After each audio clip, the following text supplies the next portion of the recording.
The brick wall exploded against Finn's back like a thunderclap, the impact stealing his breath as the first fist connected with his jaw. "Freak!"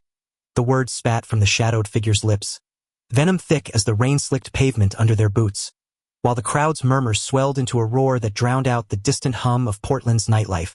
In that split second, as blood trickled warm down his chin, Finn realized the city he loved, the one with its fog-shrouded bridges and hidden coffee shops where secrets bloomed like ferns, had just turned its face away, leaving him exposed, alone, and utterly broken.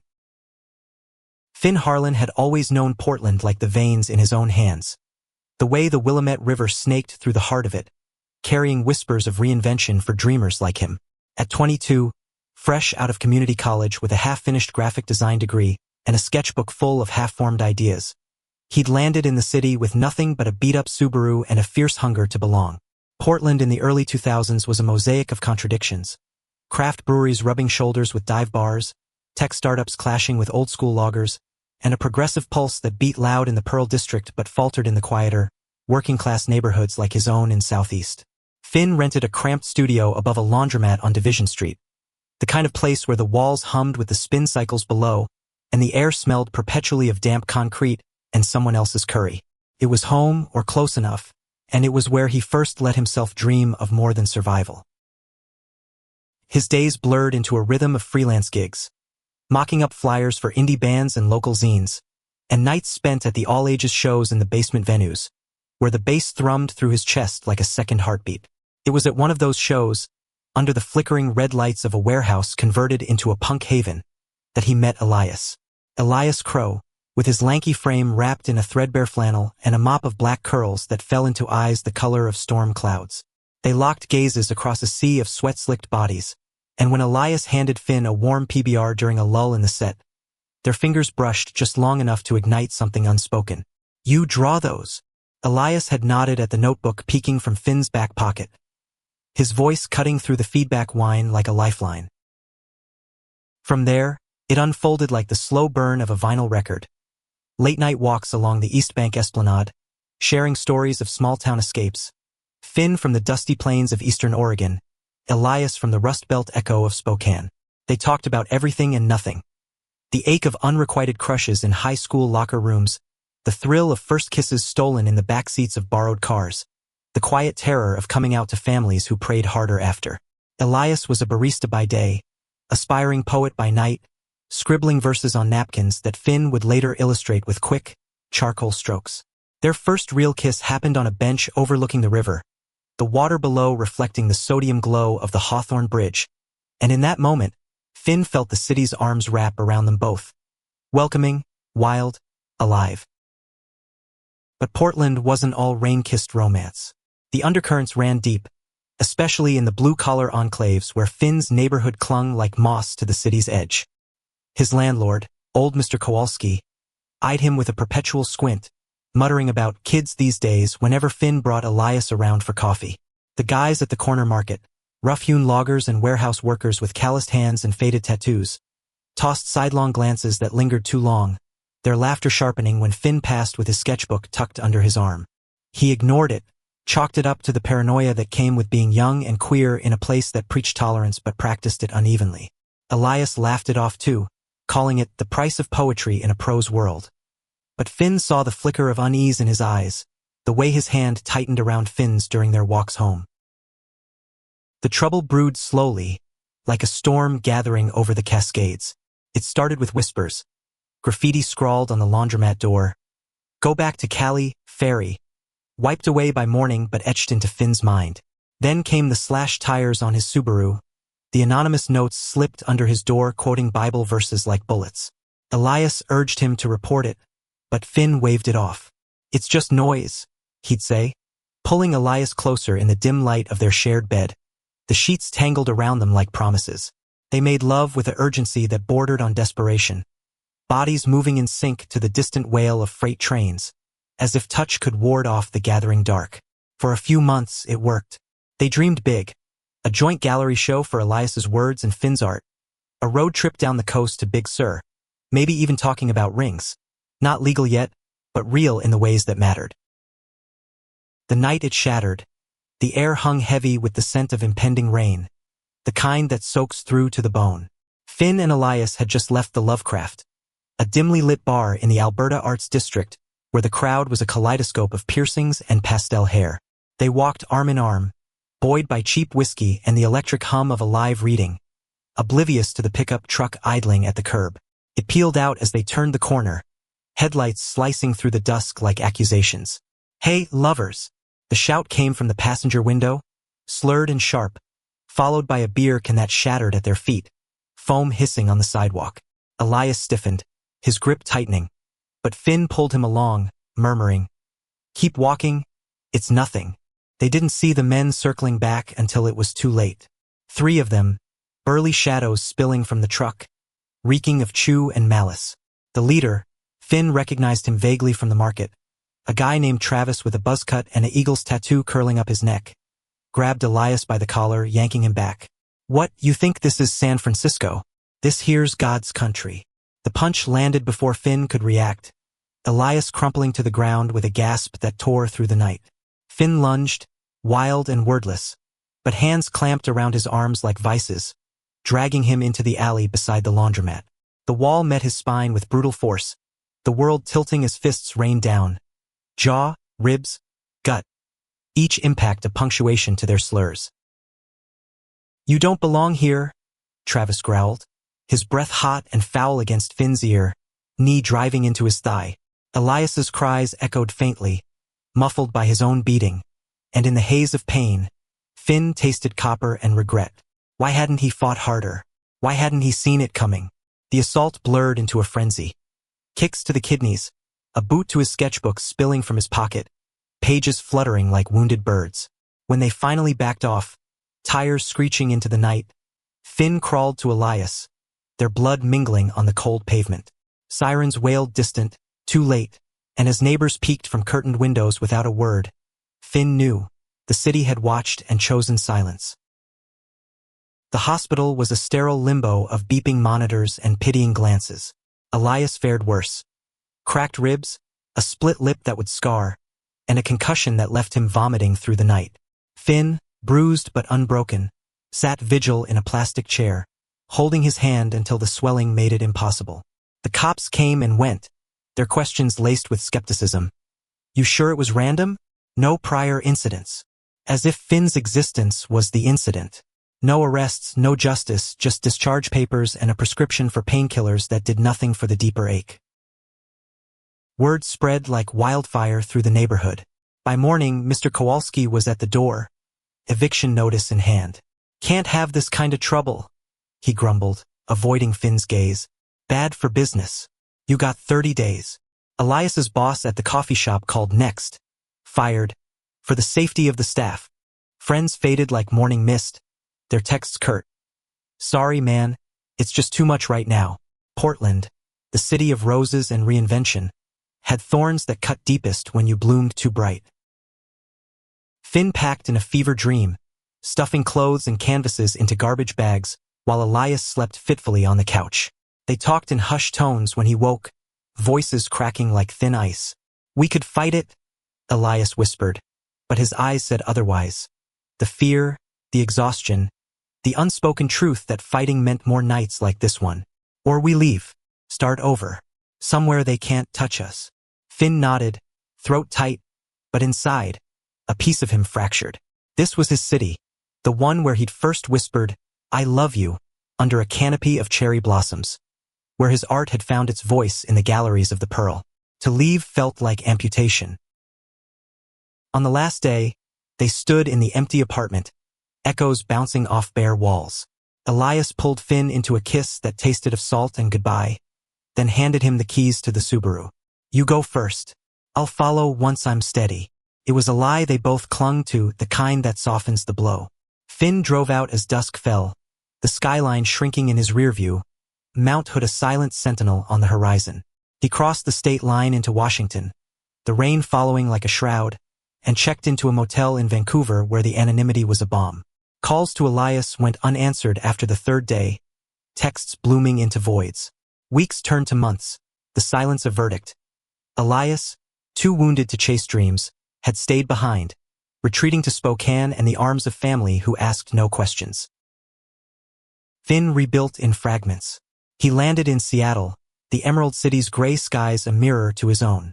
A job at a print shop in Capitol Hill, surrounded by the hum of presses and the scent of fresh ink, gave him structure. Nights were spent in the gay bars of Pike Street, not seeking love but distraction. Faceless hookups that left him hollower than before. His art suffered. Sketches turned abstract, all jagged lines and shadowed forms, exhibited in small cafes where patrons nodded politely but bought nothing. Therapy came sporadically, a sliding scale clinic where a soft-spoken counselor named Dr. Reyes coaxed out the rage in measured doses. Grief isn't linear, Finn, she'd say, her voice steady as the fairy horns outside. It's a tide. Let it pull you under, then rise. 2 years in, the tide shifted. A one-night stand with a woman named Mara, met at a poetry slam, her laughter bright as the Space Needle lights, led to an unexpected positive test. Mara, a freelance journalist with a pixie cut and a penchant for adventure, chose to keep it. I'm not ready for mom life, she confessed over takeout Thai. But I won't trap you either. Co-parent if you want or bow out. Finn, staring at the ultrasound photo like it was a map to redemption, chose in. They weren't in love, but there was respect, a shared understanding of building from ruins. Theo was born on a stormy October night in Swedish Medical Center, his cry piercing the labor room like a promise. Finn held him first, tiny fingers curling around his thumb, and in that instant, the fractures in his chest knit just a little. Fatherhood wasn't a cure, but it was a compass. The years blurred into a mosaic of firsts. Theo's gummy smiles over bottles of formula, his toddler wobbles across the living room rug in their cramped Belltown apartment. Mara and Finn navigated the messiness with late-night texts and joint custody swaps at coffee shops, their bond more alliance than romance. Finn poured his heart into raising Theo, reading him stories of far-off places, teaching him to sketch with crayons that smudged like dreams. Seattle embraced them in ways Portland never had. Pride parades that shut down the streets with color and cheers, little league games where dads high-fived without subtext, a community center where Finn volunteered, leading art classes for queer youth. You're safe here, kiddo, he'd whisper to Theo at bedtime, the words as much for himself as his son. But safety was fragile, a thin veneer over old wounds. Nightmares pulled Finn back to that alley, waking him sweat-soaked and gasping, Theo's nightlight casting insufficient halos. Dates were rare. A few flickered out when partners glimpsed the scars, literal and not, and fled. You're still carrying Portland, one said, kind but cutting. He was. It lingered in the way he scanned crowds for threats, in the flinch at raised voices, in the sketches he burned rather than show. Theo grew observant, his questions sharpening with age. Why do you look sad sometimes, Dad? At 8, Finn told him the edited version. Some people are mean because they're scared. And Theo hugged him fierce, declaring, I'll protect you when I'm big. By Theo's 10th birthday, Finn had clawed his way to stability. Senior designer at a boutique agency in South Lake Union, a modest craftsman house in Fremont with a backyard studio overlooking the canal. Mara had moved to Olympia for a reporting gig, their co-parenting seamless via video calls and shared Google calendars. Life felt like a quiet victory, the kind earned through persistence. Then came the letter, innocuous in its cream envelope, postmarked from Portland. An invitation to the city's annual arts gala, in recognition of your contributions to Northwest creativity. Finn stared at it for days, the embossed seal mocking him. 20 years. 2 decades since the night that reshaped him. Curiosity warred with dread. But Theo, now a lanky 12-year-old with Mara's curls and Finn's hazel eyes, settled it. Go, Dad. Show them what you're made of. The drive south was a reckoning, I-5 unspooling like a thread pulled from a seam. Billboards flashed memories. The same exits he'd cursed fleeing, the same diners where he'd stopped for coffee and courage. Portland greeted him unchanged yet alien. Skyscrapers taller, streets bike-lined, but the river still murmured its eternal song. He checked into a boutique hotel in the Pearl, the lobby buzzing with tech bros and tourists, and wandered that first evening to the Hawthorne Bridge. Leaning on the railing, wind whipping his coat, he let the tears come unbidden. I'm back, he whispered to the water, voice lost in the traffic hum. And I'm still here. The gala was a glittering affair in the Arlene Schnitzer Concert Hall, chandeliers dripping light like liquid gold. Finn, in a charcoal suit that hugged his frame just right, felt exposed amid the velvet gowns and designer labels. His pieces, evolved now, layered abstractions of urban exile and quiet triumphs, hung prominently, drawing murmurs of approval. He sipped Cabernet, nodding through small talk, until a voice cut through. "Finn Harlan? Holy shit, it's really you." He turned to find Caleb Voss, once a peripheral friend from the old scene, now a curator with silver threading his temples. Hugs followed, then stories. Elias, married now to a woman, 2 kids, a teaching gig upstate. The neighborhood evolving, gentrified into hipster haven. Travis, the attacker, dead from an overdose 5 years back. "The city's changed," Caleb said, clinking glasses. "Better, mostly. But it remembers." Finn nodded, the weight lifting incrementally, but the night twisted when the mayor took the stage. Leora Kane, sharp-suited and silver-haired, praised the arts as the soul of our reinvention. Applause swelled, and Finn joined in mechanically until she announced a special honor. For bridging past and future, let's welcome Theo Harlan, our city's newest voice. The spotlight shifted, and there was Theo, 18 now, poised and princely in a tailored vest, striding up to accept an award for youth advocacy. Finn's heart stuttered. This wasn't coincidence. Theo's speech rang clear. "Portland taught me resilience. From my dad's stories of being chased out for who he loves, to the community that rose to welcome him back." Eyes found Finn's across the room, proud and piercing, and in that gaze, 20 years collapsed into forgiveness. But revelations cut both ways. Over late-night diner pie, Theo confessed. He'd applied for the honor in Finn's name, hacking the system with a friend's help. "You deserved it, Dad, and I wanted to show you, we won." Laughter bubbled up, mingled with tears, the booth a sanctuary of shared secrets. Theo, it turned out, had been plotting bigger. Interning at City Hall, eyes on council seats, a fire for policy that echoed Finn's own quiet activism. "The city that hurt you, I'll make it better. For us, for everyone."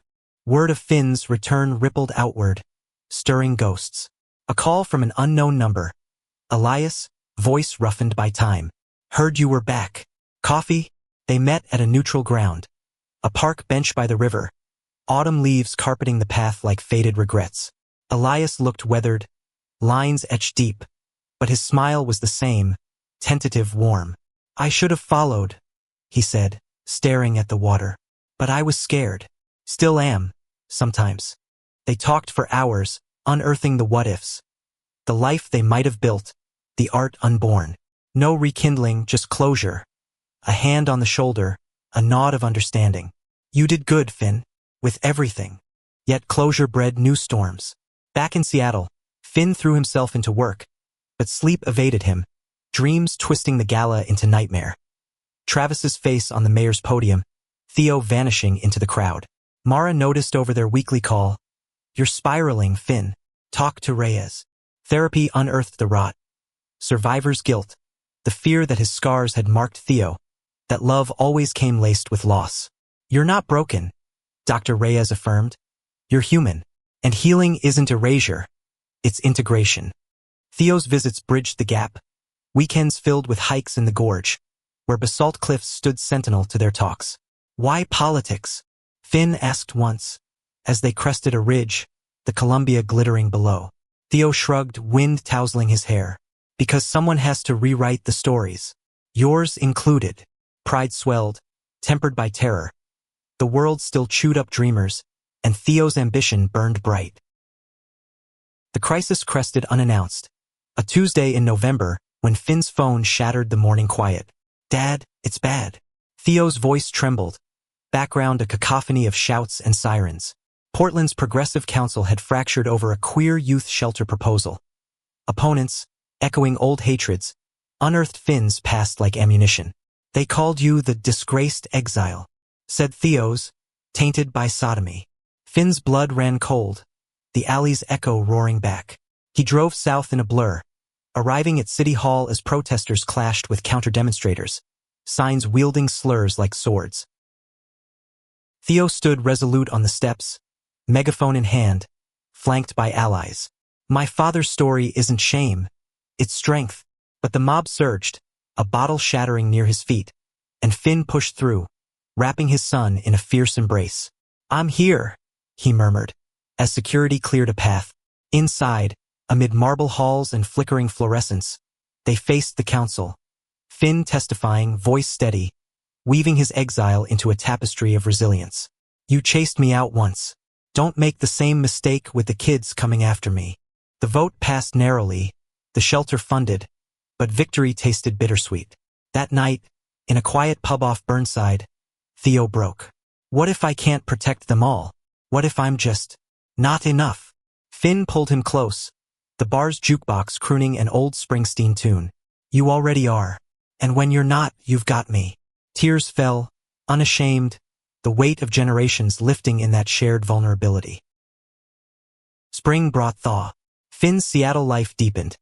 A gallery show in Pioneer Square, abstractions sold to strangers who saw beauty in the breaks. He dated tentatively, an architect named Ronan, with a gentle laugh and hands that traced scars without flinching. Their first weekend away, in a cabin on the Olympic Peninsula, Finn sketched by firelight, Ronan reading aloud from Elias's old chapbook, borrowed for the occasion. "This is what healing looks like," Ronan said, kissing his temple. Finn believed him. Theo's campaign launched that summer, a grassroots blaze through Portland's wards. Finn canvassed beside him, door to door in neighborhoods once hostile, faces softening at their story. 20 years ago, they ran me out," Finn would say, Theo nodding. "Today, we're building bridges." Wins piled up, and on election night, as returns ticked in from the waterfront watch party, the room erupted. Theo Harlan, 22 and unbreakable, claimed the mayor's seat, not by inheritance, but by the grit etched in his veins. Finn watched from the stage's edge, heart full to bursting, as Theo took the oath under a canopy of confetti and cheers. "To the city that broke us, and the one we'll mend." Later, alone on the balcony overlooking the lit river, father and son clinked bottles of microbrew. "You did it, kid." Theo grinned, eyes shining. "We did.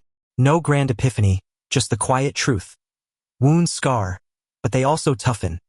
Love, once chased away, finds its way home." In the years that followed, Portland bloomed anew under Theo's hand. Shelters multiplied, arts grants flowed, dialogues bridged divides. Finn split time between cities, his studio a portal for collaborations, Ronan a steady anchor. Elias visited once, with his family, a picnic by the esplanade where old hurts dissolved in children's laughter. Life, Finn learned, wasn't a straight line from pain to paradise, but a river, twisting, deepening, carrying you forward if you let it. And on quiet evenings, sketching by the window as rain pattered the glass, Finn would pause, pencil hovering, and smile at the man in the reflection. Survivor, father, artist. The city had tried to erase him once. Now, through his son, it sang his name.